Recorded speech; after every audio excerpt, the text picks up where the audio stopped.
Hello everyone, welcome to biology tutorials. तो इस video में हम ग्लाइकोलाइसिस के जो प्रीवियस ईयर क्वेश्चंस हैं CSIR में, उन सारे क्वेश्चंस को कवर करेंगे। So let's start with the first question. What is the effect of sudden increase What is the effect of sudden increase in the levels of ATP and citrate on erythrocyte undergoing glycolysis? तो इसके लिए आपको पता होना चाहिए कि ATP और जो सिट्रेट हैं ये इनिबिट करते हैं आपके फॉस्फोफ्रक्टोकाइनेज 1 को, और फॉस्फोफ्रक्टोकाइनेज आपका थर्ड स्टेप में इंपॉर्टेंट प्रोसेस प्ले करता है जहाँ पे फ्रक्टोज 6 फॉस्फेट कन्वर्ट होता है फ्रक्टोज 1,6 बिसफॉस्फेट में, and they both are regulated by citrate and ATP जो कि इसको इनिबिट करते हैं। So answer is it will inhibit the glycolysis. Correct answer is 1।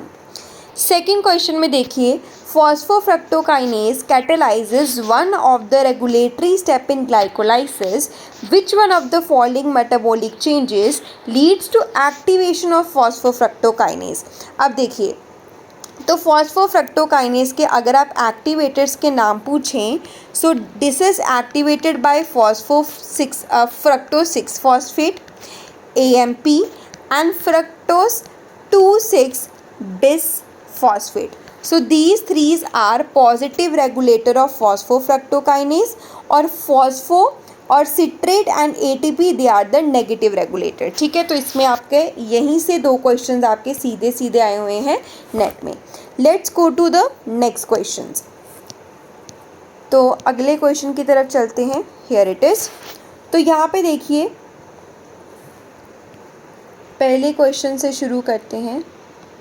So this question में उन्होंने पूछा है, विच one of the following enzyme does not catalyse the oxidation of substrate by reducing the electron acceptor NAD positive. अब ये question देखो, तो यहाँ पे जो आपका आंसर होगा तो डैट इज सक्सीनेट डिहाइड्रोजिनेज। देखो उन्होंने पूछा है, विच one of the following enzymes not catalyse the oxidation of substrate by reducing electron acceptor, मतलब जहाँ पे NAD पॉजिटिव से NADH बन रहा हो, आपने ऐसे स्टेप के बारे में बताना है। अब अगर आपको TCA साइकिल याद हो, जहाँ आपका सक्सीनाइल कोए से सक्सीनेट बनता है, यहाँ पे सक्सीनेट डिहाइड्रोजिनेज इन्वॉल्व होता है। फ्यूमरेट बनता है, यहाँ पे सक्सीनेट डिहाइड्रोजिनेज इन्वॉल्व होता है, और ये जो सक्सीनेट डिहाइड्रोजिनेज है ये FAD से बनाता है FADH, ना कि NAD से बनाता है NADH। तो यहाँ पे आपका आंसर क्या हो जाएगा? Answer will be succinate dehydrogenase, right.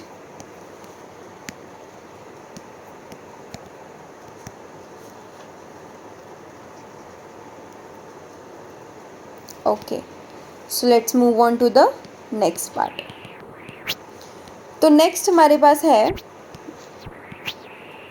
Question, in a mammalian cell undergoing glycolysis what would be the effect of sudden increase in concentration of, आपने AMP की कॉन्सेंट्रेशन बढ़ा दी, आपने सिट्रेट की कॉन्सेंट्रेशन बढ़ा दी, आपने ATP की कॉन्सेंट्रेशन बढ़ा दी, और आपने ग्लूकोज 6 फॉस्फेट की कॉन्सेंट्रेशन भी बढ़ा दी।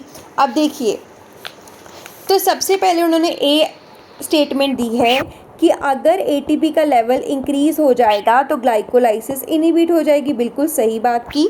देखो, अगर ATP जो कि बॉडी को चाहिए ग्लाइकोलाइसिस से बनती है, अगर वो ज़्यादा हो गई तो ग्लाइकोलाइसिस की तो नीड नहीं है ना अभी, तो हमारा सिस्टम बंद हो जाएगा। तो A स्टेटमेंट सही है। B बोल रहा है इंक्रीज्ड AMP स्टिमुलेट ग्लाइकोलाइसिस, बिल्कुल करेक्ट। जो हमारे एक्टिवेटर्स हैं ग्लाइकोलाइसिस, अगर आप एक्टिवेटर देखो तो AMP हो गया, फ्रक्टोज 6 फॉस्फेट हो गया, ठीक है, तो ये फ्रक्टोज 1,6 बिसफॉस्फेट हो गया, फ्रक्टोज 2,6 बिसफॉस्फेट हो गया, ये आपके एक्टिवेटर्स में आते हैं। अगर आप इनिबिटर्स की बात करें, सिट्रेट हो गया, देन एलानीन हो गया, ATP हो गया, ये सारे जो है आपके, ये आपके इनिबिटर्स की कैटेगरी में आते हैं। तो इसके अकॉर्डिंग देखो आपकी ए स्टेटमेंट भी सही हुई, बी स्टेटमेंट भी सही हुई। Increase citrate and glucose 6 phosphate stimulate no, अभी बताया इनिबिट करते हैं, तो सी स्टेटमेंट गलत होगी। ए और बी सिर्फ आपके थर्ड वाले में है। इंक्रीज्ड AMP और सिट्रेट अभी बताया, सिट्रेट तो इनिबिट करता है पर AMP क्या करता है, प्रमोट करता है, तो इससे आपका ये वाला भी जो है वो गलत हो गया। ठीक है, अब चलते हैं आपके नेक्स्ट क्वेश्चन की तरफ।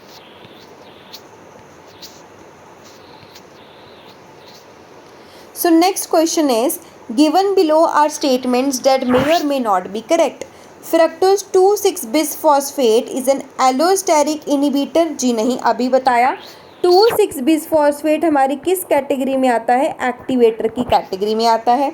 तो उन्होंने पूछा कौन सा करेक्ट है, ए तो करेक्ट नहीं है, तो देखिए ऑप्शन 2 या ऑप्शन 4 में से ही हमारा आंसर हो सकता है। तो बी तो देखो दोनों में कॉमन है, अब हमने CDE में से देखना है। सी देखते हैं, a diet rich in cysteine can compensate for methionine deficiency in humans. तो अगर आपको इसका आइडिया नहीं है तो हम इसको स्किप करके बाकी स्टेटमेंट्स पढ़ लेते हैं पहले। ठीक है, ओके, सो सेकंड भी देख लेते हैं। The TCA cycle intermediates succinate and oxaloacetate can both be derived from amino acids, बिल्कुल सही बात है, तो बी स्टेटमेंट भी यहाँ पे सही होगी। ए स्टेटमेंट आपकी गलत होगी, तो ये एलिमिनेट हो गया, ये एलिमिनेट हो गया। सी देखते हैं, सी का अभी आपने बोला कि आपको चलो आइडिया नहीं है। ई देखते हैं, in the fatty acid biosynthetic pathway the carbon atom from HCO3 negative in the synthesis of malonyl CoA is not incorporated from palmitic acid. अब देखो इसके लिए बस आपको ये याद रखना है, अगर आपने मीथोनिन वाला जाना है, यहाँ पे सपोज़ अभी तक आपने नहीं पढ़ा, तो आपने ये याद रखना है कि जो मीथोनिन है वो एक इसेंशियल अमाइनो एसिड है और उसको हमने डाइट से ही लेना होता है। ठीक है, सिस्टीन जो है it can not compensate for methionine. ठीक है, methionine can act as precursor for cysteine. तो आप ये बोल सकते हो कि जो आपकी ऑप्शन नंबर सी है ये गलत है, क्योंकि सिस्टीन कॉम्पनसेट नहीं कर सकता, मीथोनिन से कॉम्पनसेशन हो, क्योंकि मीथोनिन ही कल को जाके क्या बनाएगा, सिस्टीन बनाएगा। ठीक है, so methionine it is an essential amino acid, it has to be obtained from the diet, cysteine can not compensate for the methionine. Next देखते हैं, which one of the following correctly describe the effect of mutation in phosphofructokinase that leads only to the loss of allosteric regulation by ATP। तो उन्होंने बोला फॉस्फोफ्रक्टोकाइनेज में ऐसी mutation आ गई कि allosteric regulation नहीं हो पाएगी। इसका मतलब ग्लाइकोलाइसिस को इनिबिट करना डिफ़िकल्ट हो जाएगा, क्योंकि ये इसका मेन रेगुलेटरी स्टेप है। तो क्या होगा ऑब्वियसली, तो यहाँ पे हमारे पास answer will be 2। Increase in the activity, decrease कैसे हो जाएगा, उसकी तो इनिबिशन बंद हो गई, तो उसको तो इंक्रीज होना चाहिए, डिक्रीज वाला सिस्टम फिर गलत हो गया। Increase in amount of ATP generated, ये स्टेटमेंट ज़्यादा सही नहीं, उसकी एक्टिविटी इंक्रीज हो जाएगी। Following are the statement about pyruvate kinase. अब देखो पायरुवेट काइनेस का मैंने क्या बताया था कि पायरुवेट काइनेस में जो ATP है ये इसकी इनिबिटर है, और जो AD, क्योंकि एंड पे आपने किया होगा कि फॉस्फोइनोल पायरुवेट से क्या बनता है, पायरुवेट बनता है, और यहाँ पे आपका पायरुवेट काइनेज आता है जिसको इनिबिट करता है आपका ATP और एलानिन। तो इसके अकॉर्डिंगली अगर आप देखें तो आपकी सेकंड स्टेटमेंट देखिए अबाउट पायरुवेट काइनेज ट्रू है, पता नहीं इसमें फुल नहीं है क्वेश्चन में। सो ATP is an allosteric inhibitor, बिल्कुल सही बात है। Fructose 1,6-bisphosphate is an activator of pyruvate kinase. तो अगर आप फ्रक्टोज 1,6-bisphosphate की बात करें तो ये स्टेटमेंट ट्रू हो जाती है। ठीक है, कैसे, क्योंकि अगर आप देखो AMP हो गया और फ्रक्टोज 1,6-bisphosphate मैंने आपको पहले ही बताया, ये दोनों एक्टिवेटर्स ऑफ ग्लाइकोलाइसिस की कैटेगरी में आते हैं और ये उसको प्रमोट करते हैं। ठीक है, चलिए नेक्स्ट क्वेश्चंस की तरफ जाते हैं हम। कि और हमारे कौन कौन से क्वेश्चंस हो सकते हैं। 20th 8, तो हम 8th क्वेश्चन की तरफ आ चुके हैं यहाँ पे।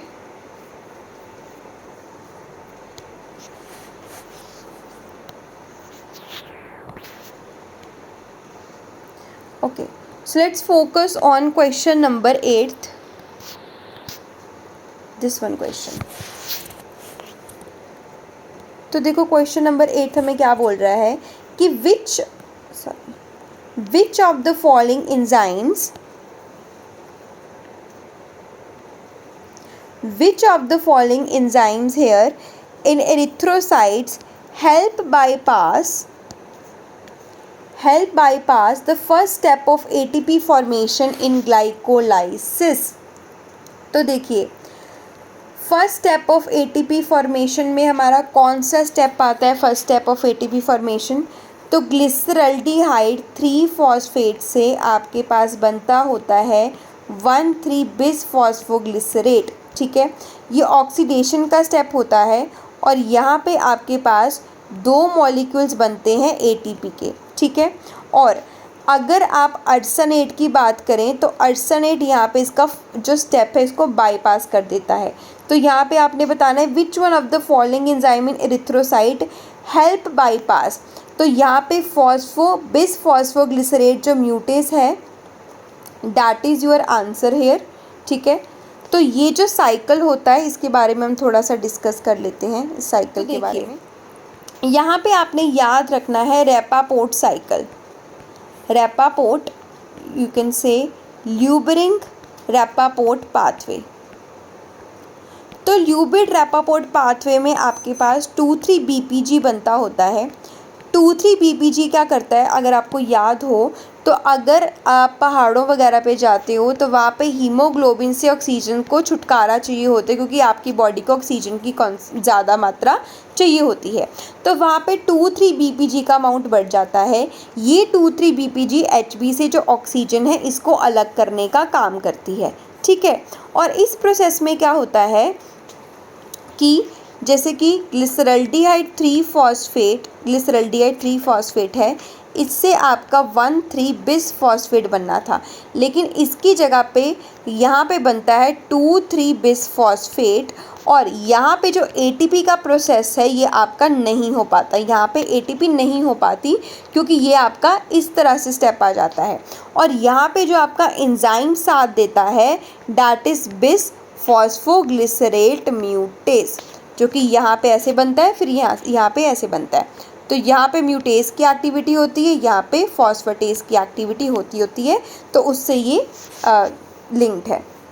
Next, in mature erythrocytes the end product of glycolysis that contain the carbon of glucose. तो आपको पता ही है कि एरिथ्रोसाइट्स की देखो बात कर रहे हैं, अगर आपने अच्छे से पढ़ा होगा तो आपको याद होगा कि जो मैच्योर हमारे रेड ब्लड सेल्स होते हैं उनमें माइटोकॉन्ड्रिया नहीं होता, जिसकी वजह से वहाँ पे क्या होती है, जिसकी वजह से वहाँ पे अनएरोबिक रेस्पिरेशन होती है। और आपको पता है एरोबिक कंडीशन में तो आपके पास पायरुवेट बनता है ग्लूकोज से, लेकिन अनएरोबिक कंडीशन में लैक्टेट बनता होता है। चाहे आप बात करो, let me clear one more concept here.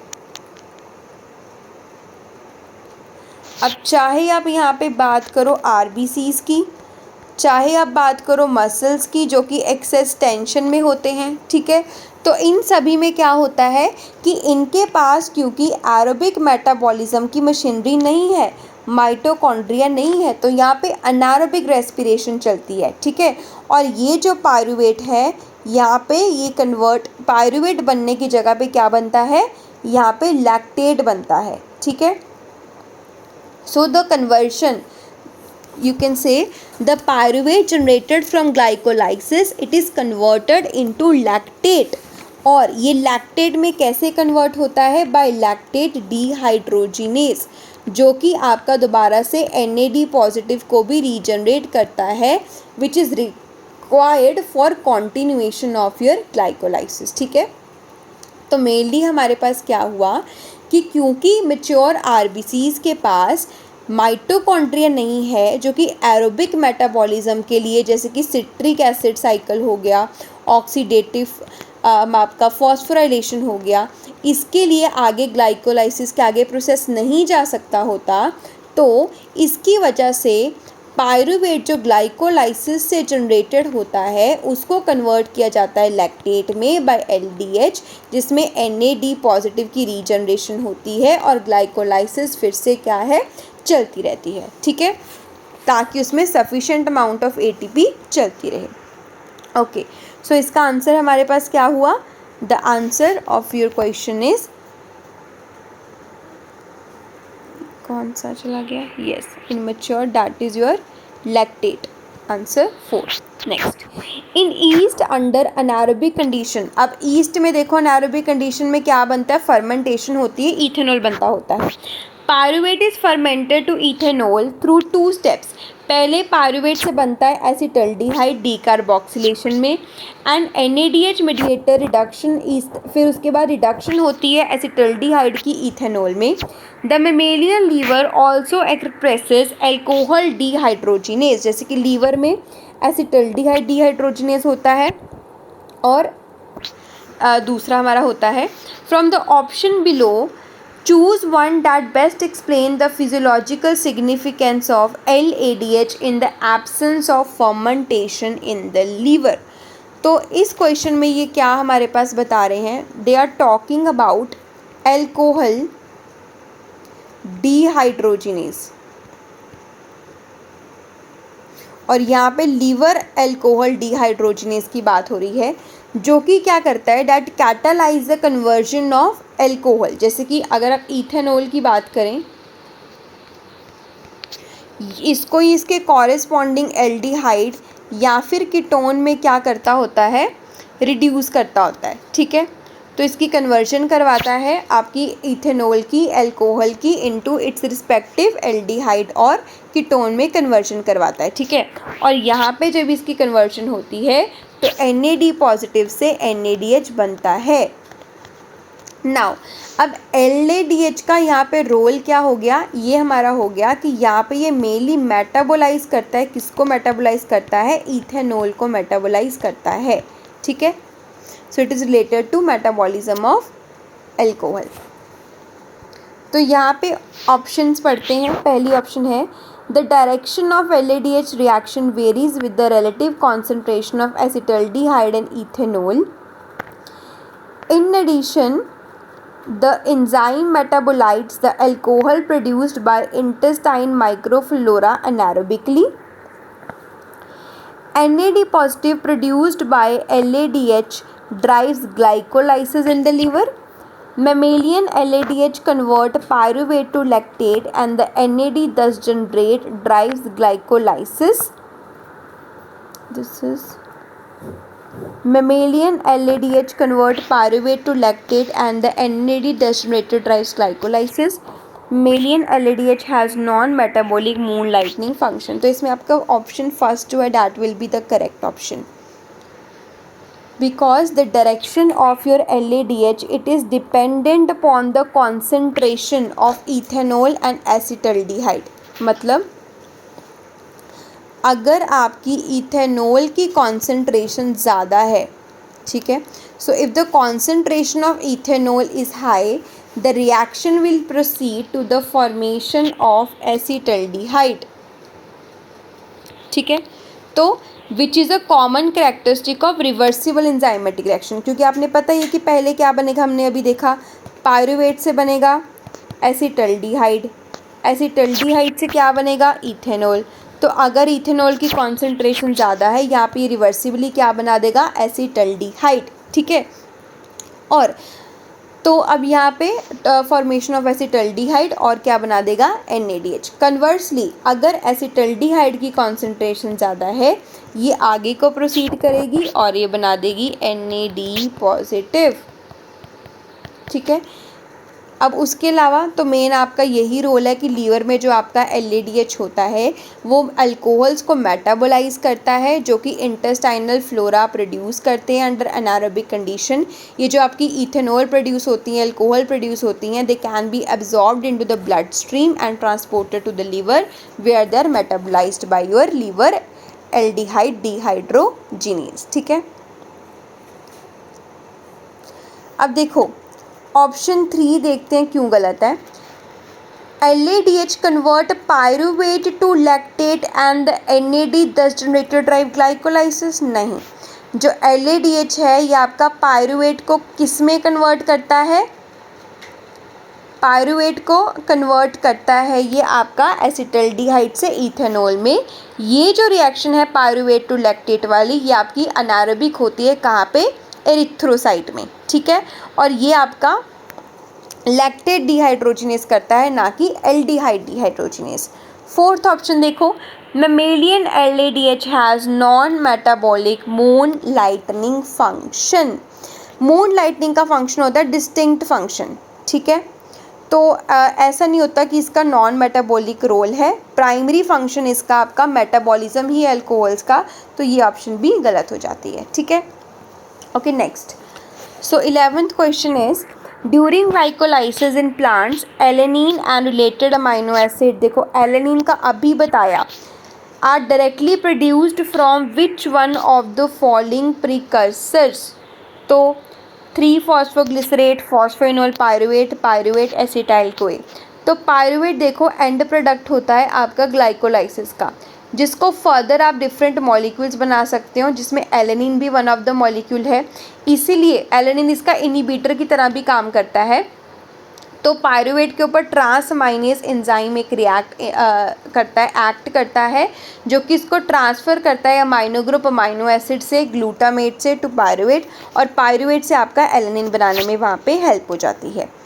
12th question is the following are some statement regarding glycolysis, it is not regulated by pyruvate kinase, बिल्कुल गलत ऑप्शन है, it is regulated by pyruvate kinase, और उन्होंने incorrect ही पूछा है, तो ये आपका इनकरेक्ट है। Lactate can be an end product of glycolysis, true. Glycolysis can not function anaerobically. An erythrocyte, the second site in glycolysis for ATP generation can be bypassed. First site होती है bypass, ना कि second site होती है bypass. It can function anaerobically in the RBCs। तो incorrect statement आपकी A, C और D हो गई। ये आपका थोड़ा सा तब ये वाला क्वेश्चन था। ठीक है, तो you can see here the answer will be A, C, D are the incorrect statements. So these were the questions regarding glycolysis. More questions will be coming further now. So now let's go to our further questions of glycolysis. तो इसमें आधा question नहीं आया, तो ये question था हमारा कि सिंपल फर्मेंटेशन के टाइम पे आपको बताना है कि फर्मेंटेशन के टाइम पे क्या प्रोसीजर यहाँ पे हो रहा था। ठीक है, सो इन दिस फर्मेंटेशन में देखो क्या होता है, converting acetaldehyde to alcohol to prevent feedback inhibition, generating NADH for mitochondrial ATP generation, preventing toxicity of aldehyde, generating NAD positive. देखो आप फर्मेंटेशन की बात कर लो, ठीक है, चाहे आप अनारोबिक उसकी बात कर लो, इन दोनों में क्या होता है, जस्ट अ मिनट, सो इन दोनों में क्या होता है कि NAD पॉजिटिव की रीजनरेशन हमने करनी होती है। ठीक है,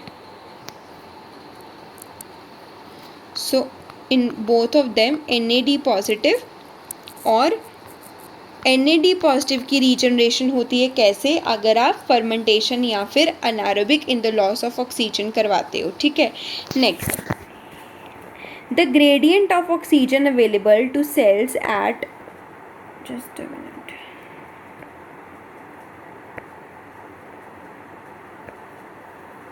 The gradient of oxygen available to cells at inner region of a tumor tissue environment is typically low, that creates a hypoxic microenvironment. If enough oxygen is supplied to the cancer cell residing in hypoxic microenvironment, which one of the following processes may not occur? कि उन्होंने बोला कि वैसे तो जो tumour वाला हमारा environment है वहाँ पे लो ऑक्सीजन रहती है, ठीक है, जिसकी वजह से वहाँ पे हाइपॉक्सिक इन्वायरमेंट क्रिएट हो जाता है, ठीक है। लेकिन अगर उसी जगह पे हम ऑक्सीजन की मात्रा को बढ़ा दें तो कौन सी ऐसी चीज़ है जो नहीं होगी? देखो, जब ऑक्सीजन कम होती है तो हमारा एक HIF अल्फ़ा नाम का फैक्टर रिलीज़ होता है जो कि ग्लाइकोलाइसिस का अमाउंट बहुत ज़्यादा बढ़ा देता है ताकि ATP की जनरेशन होती रहे, ठीक है। लेकिन अगर ऑक्सीजन ज़्यादा होगी तो ये वाला प्रोसेस हमारा नहीं प्रोसीड कर पाएगा, ठीक है। तो मेन यहाँ पे क्या है, और ये जो इफ़ेक्ट होता है ना इसको हम बोलते हैं वार्डबर्ग इफ़ेक्ट। और जब यहाँ पे ग्लाइकोलाइसिस होती है ना तो इस टाइम पे अनारोबिक कंडीशंस, क्योंकि ये ऑक्सीजन कम है ना यहाँ पे, तो देखो अगर अनारोबिक कंडीशंस है तो क्या होगा, अनारोबिक कंडीशन में पायरुवेट से क्या बनेगा, आपका लैक्टेट बन जाएगा, ठीक है, end product. Despite being the presence of oxygen, high proliferating cancer cell use increased fatty acid synthesis to support the rate of cell division, और ये भी कर सकती हैं वो। तो देखो अगर ऑक्सीजन के थोड़ा होते हुए भी एनारोबिक कंडीशन की जैसी इन्वायरमेंट आ गई, ठीक है, तो देखो इनमें से कौन सा not occur.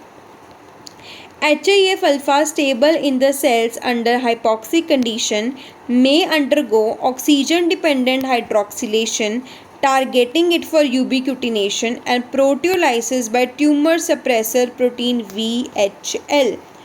Okay, second, Warburg effect will be reversed and conversion of glucose to lactate will not take place as sufficient oxygen will be available for oxidative phosphorylation.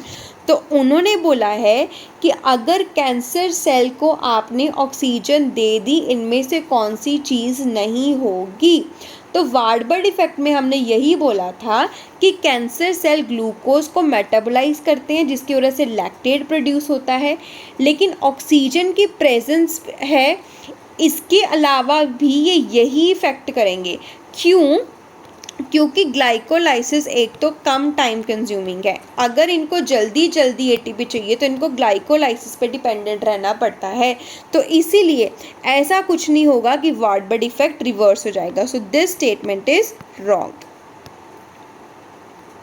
Next, the glycolysis and citric acid cycle are important pathways to generate energy in the cell. Given below are statement regarding production of ATP. तो देखो electron released during, पहले हम ये कर लेते हैं। देखो glycolysis में क्या प्रोड्यूस होता है, ग्लाइकोलाइसिस में आपके पास 2 NADH मॉलिक्यूल्स प्रोड्यूस होते हैं, ठीक है, और फिर उसके बाद ऑक्सीडेटिव डीकार्बोक्सिलेशन का स्टेप आता है ना, जहाँ पे आपको पायरुवेट से एसिटाइल को ये बनाना होता है, वहाँ पे भी आपके पास 2 NADH बनते हैं। फिर TCA साइकिल आता है, TCA साइकिल में आपके पास 6 NADH बनते हैं और 2 FADH बनते हैं, ठीक है। क्वेश्चन पे आते हैं। Electron release during the oxidative steps of glycolysis and citric acid produces 10 molecule of NADH, 6, 7 और 9, 10 सही है। और FADH पर मॉलिक्यूल ऑफ ग्लूकोज, FADH पर मॉलिक्यूल ऑफ ग्लूकोज, अब देखो पर मॉलिक्यूल ऑफ ग्लूकोज में बिल्कुल सही, FADH2 मॉलिक्यूल पर ग्लूकोज के लिए प्रोड्यूस हो रहा है, okay right. Electron release during, तो इसमें A इसमें भी है, A इसमें भी है। Oxidative step of glycolysis and citric produces 20 molecules, बिल्कुल नहीं, 4 वो भी नहीं प्रोड्यूस हो रहे। फिर हमने देखनी है C, the coenzyme produced are oxidized by electron transfer chain. 4th देखते हैं, the conversion of ADP and inorganic phosphate to ATP take place in intermembrane space of mitochondria. तो विच one of the statements is correct, इसमें हमने ये बताना है। तो आपको पता होगा कि जो ATP और इनऑर्गेनिक फॉस्फेट से ATP है ये नहीं होता, जो इंटरमेम्ब्रेन स्पेस अगर आपकी वहाँ पे ETC चलती है जहाँ पे NADH वगैरह से और ATP के जो इलेक्ट्रॉन्स है वहाँ से ATP की प्रोडक्शन होती है, कीमियोस्मोसिस से होती है। So this will be the A and C। Coenzyme producer oxidised by electron transfer chain, ये तो आपको पता ही है कि कौन कौन से कोएंजाइम्स वहाँ पे हो जाते हैं, ठीक है। Okay, so let's proceed to the next question number 20th। During respiration which one of the following process अकर,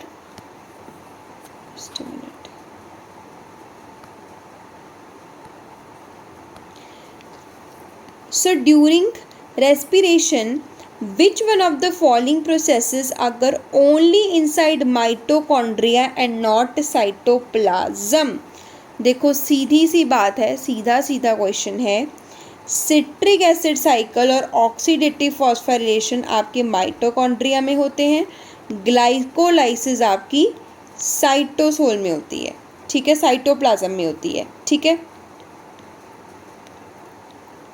सो जिससे आपका ये वाला जो क्वेश्चन है सॉल्व हो जाता है।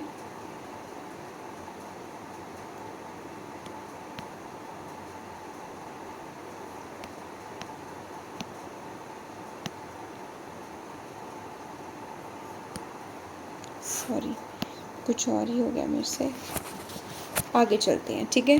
तो इसका आंसर आपको पता लग चुका है। ओके, तो नेक्स्ट हम जाते हैं द सिट्रिक एसिड साइकिल में। देखो कितने बनते हैं सिट्रिक एसिड साइकिल में, आपको पता ही है।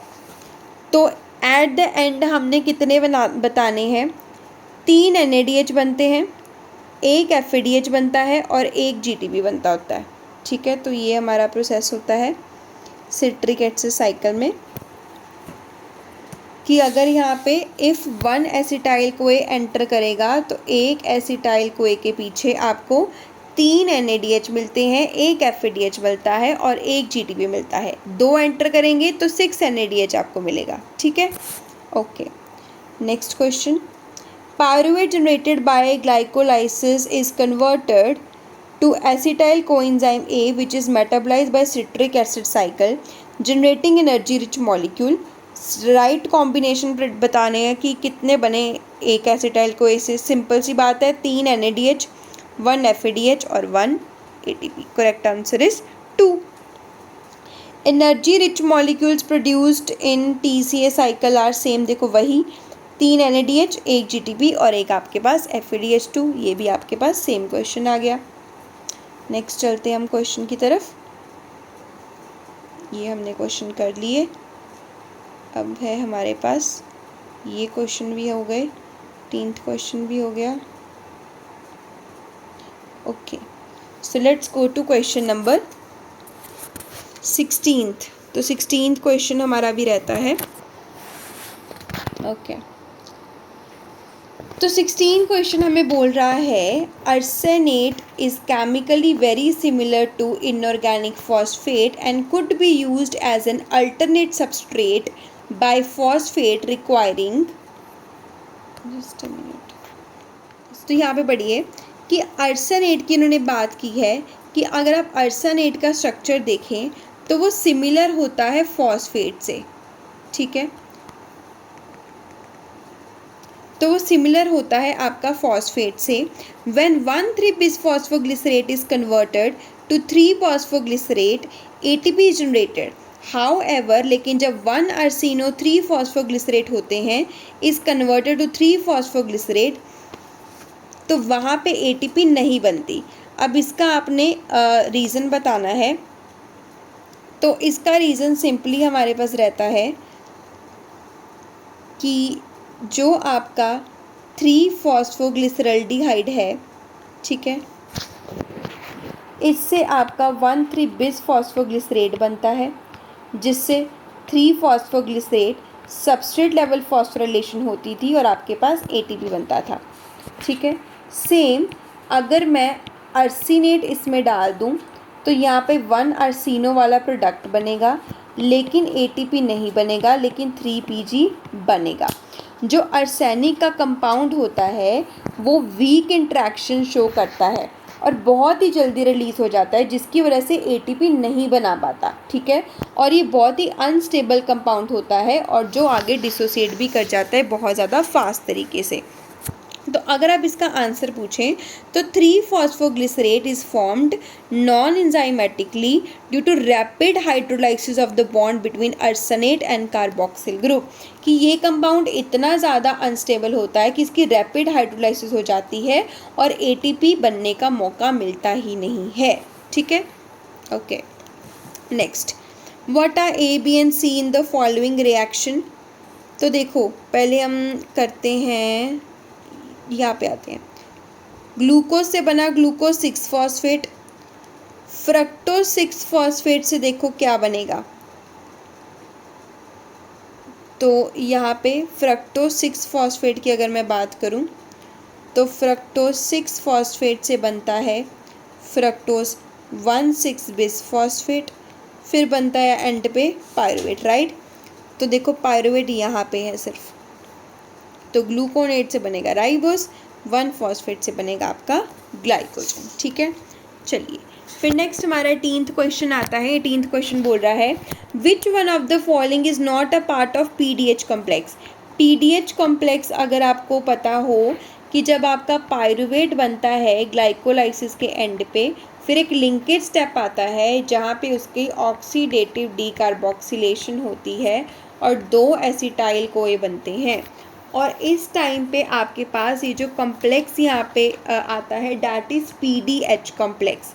ये जो PDH कॉम्प्लेक्स है it is made up of E1, E2 and E3।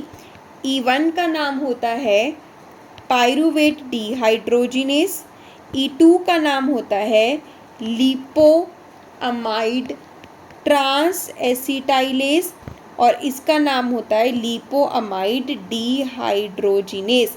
ये पहली चीज़ जहाँ से क्वेश्चन आता है। दूसरी चीज़, इसके कोएंजाइम होता है TPP, इसका कोएंजाइम होता है लिपोअमाइड एंड कोएंजाइम A, और इसका कोएंजाइम होता है FAD एंड NAD। तो ये चीज़ आपको याद रखनी है। maybe I was too filthy in writing। तो देखिए सिंपल सी बात, ग्लूकोज से बना पायरुवेट ग्लाइकोलाइसिस में पायरुवेट से बने 2 मॉलिक्यूल्स ऑफ एसिटाइल CoA, और ये जो प्रोसेस है आपका डैट इज ऑक्सीडेटिव डीकार्बोक्सिलेशन, और इस स्टेप में PDH कॉम्प्लेक्स यूज़ होता है जिससे NAD पॉजिटिव से बनता है NADH के 2 मॉलिक्यूल्स यहाँ पे बनते होते हैं, ठीक है। और ये जो PDH कॉम्प्लेक्स है it is formed of E1 enzyme, E2 enzyme, E3 enzyme. E3 को FAD और NAD चाहिए, E1 को TPP चाहिए, E2 को कोएंजाइम A चाहिए और लिपोअमाइड चाहिए। ये हो गए इसके कोएंजाइम्स। और अगर मैं एंजाइम्स की बात करूं, यहाँ पे आ गया पायरुवेट डिहाइड्रोजिनेस, इसका नाम हो गया लिपोअमाइड ट्रांस एसिटाइलेस, और इसका नाम हो गया लिपोअमाइड डिहाइड्रोजिनेस, ठीक है। तो देखो यहाँ पे पूछ रहे हैं oxidation of pyruvate to acetyl CoA is reversible. तो ये स्टेटमेंट करेक्ट नहीं है, दिस इज इरिवर्सिबल, ठीक है, इरिवर्सिबल स्टेप है ये। D, pyruvate is transported into the mitochondria by the transporter. तो बी स्टेटमेंट बिल्कुल करेक्ट है। यहाँ पे पायरुवेट H पॉजिटिव नाम का सिम्पोर्टर होता है जो कि इसको ट्रांसपोर्ट करता है। नेक्स्ट, तो मेन आपने यही बताना था कि कौन सी स्टेटमेंट इसमें करेक्ट है, ठीक है। तो देखो बी स्टेटमेंट करेक्ट हो गई। सी पे देखते हैं, सी क्या बोल रही है स्टेटमेंट। ओके, तो सी में है pyruvate is carboxylated by pyruvate dehydrogenase. अभी हमने किया कि डी कार्बोक्सिलेशन के लिए रिस्पॉन्सिबल है, ना कि कार्बोक्सिलेशन के लिए, तो ये भी गलत है, ये भी गलत है। D acetyl lipoamide react with coenzyme A to form the acetyl CoA. तो स्टेटमेंट डी करेक्ट है। In the pyruvate dehydrogenase complex acetyl group is carried by lipoamide, फिर उसको ट्रांसफ़र किया जाता है कोएंजाइम ए पे, फॉर्मिंग एसिटाइल को ए। ठीक है, तो ये स्टेटमेंट सही होगी और ये स्टेटमेंट सही होगी।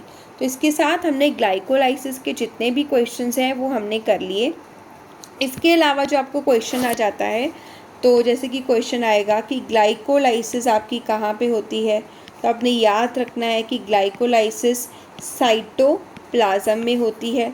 जो टीसीए साइकिल है वो मैट्रिक्स में चलता है माइटोकॉन्ड्रिया की, और जो इलेक्ट्रॉन ट्रांसपोर्ट चेन है ईटीसी और ऑक्सीडेटिव है, ये आपकी इनर मेम्ब्रेन में चलती है, ये मैट्रिक्स में, ये इनर मेम्ब्रेन में। So with this we have completed all the molecules of all the questions of glycolysis जो कि CSIR में आए हुए हैं। For more such videos please subscribe to my channel. Thank you everybody.